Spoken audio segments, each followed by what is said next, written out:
Hello, Elon. I really want to enter in that contest, but I don't have the money for it at all.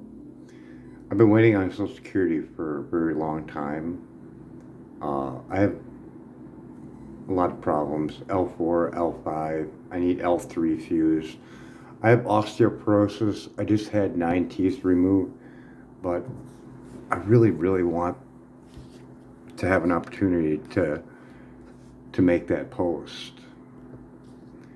The only thing is I don't have the money to upgrade to do it. But I don't want to do it for the money. I want to do it for free food forests. I know you want to save humanity, but microwaving the whole planet is not the way to do it. I've studied microwave radiation for over 25 years, either through Environmental Health Trust, Dr. Magna Havas, Dietri Klinkart. I'm probably saying his name wrong. I don't have any upper teeth or lower.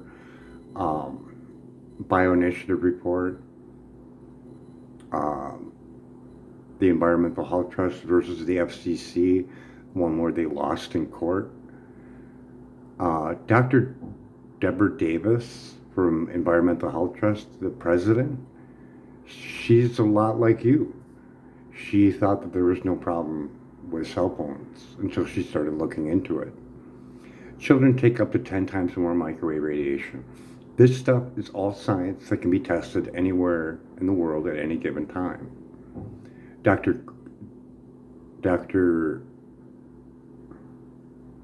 Klinkart, I can't say his first name, but he did 10K study with autism, and he did the measurements for the room on the dirty electricity, the microwave power density, and he can give an assessment of whether or not that woman will have an autistic child.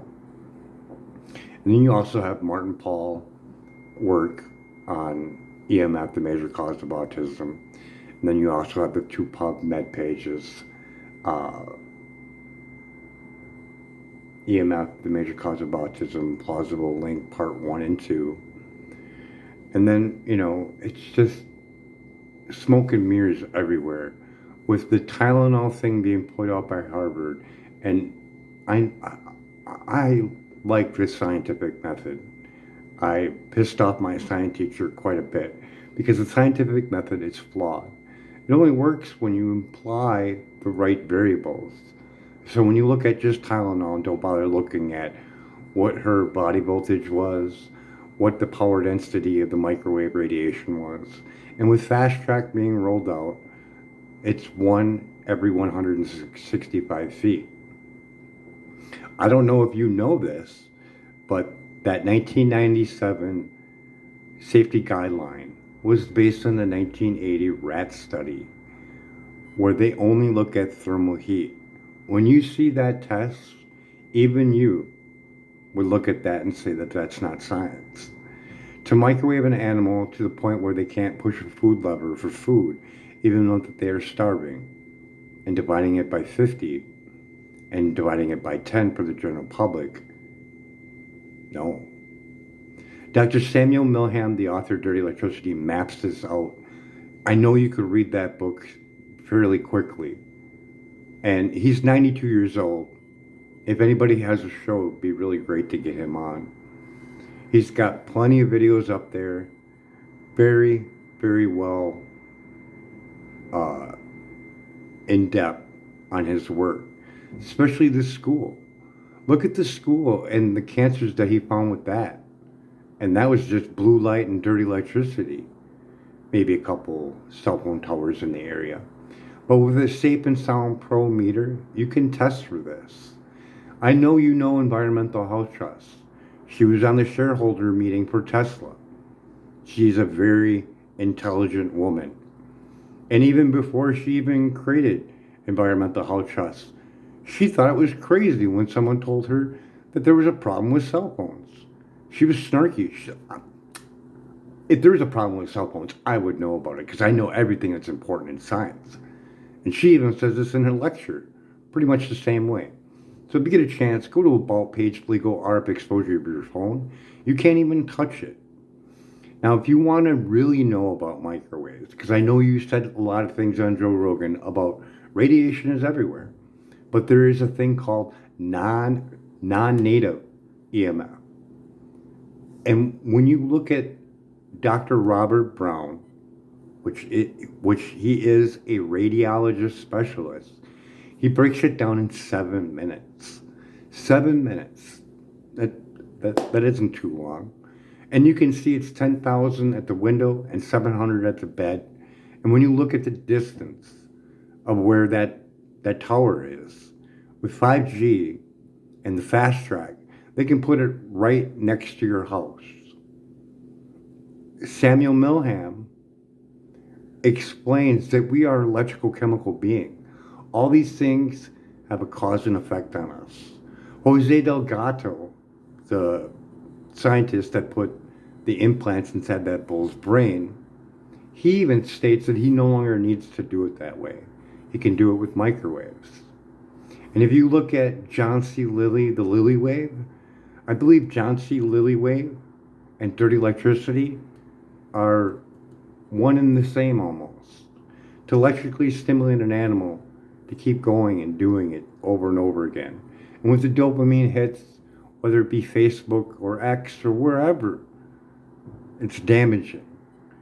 I mean, to give someone a device that they say that they love to the point where they are clueless on the damaging effects that it causes. And to be chemically induced in that to the point where you give it to a small child and have no clue and believing that it's safe, it needs to be brought to life.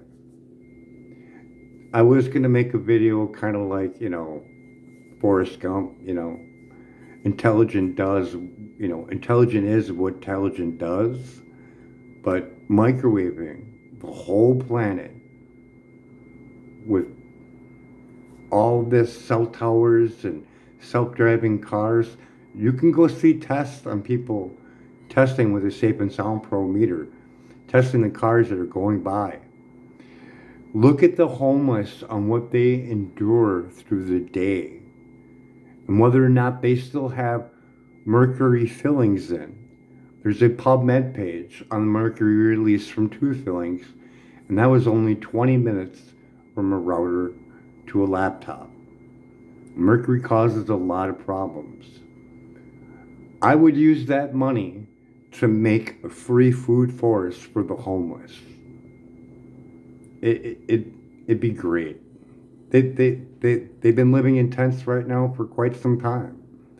Why not put them in a place where they have a free food forest and other people who have money can go there and purchase food, and we can use that money to make it bigger. I have a better plan on going to Mars. Way better. Let's do it here first. Let's occupy here first, deep in the earth, safeguarded from any kind of asteroid.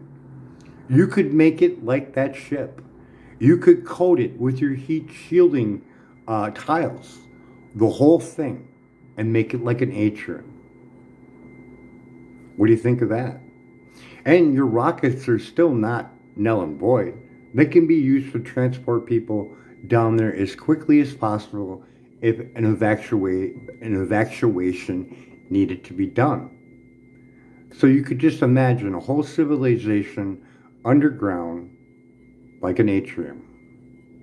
Sounds like a good plan, right?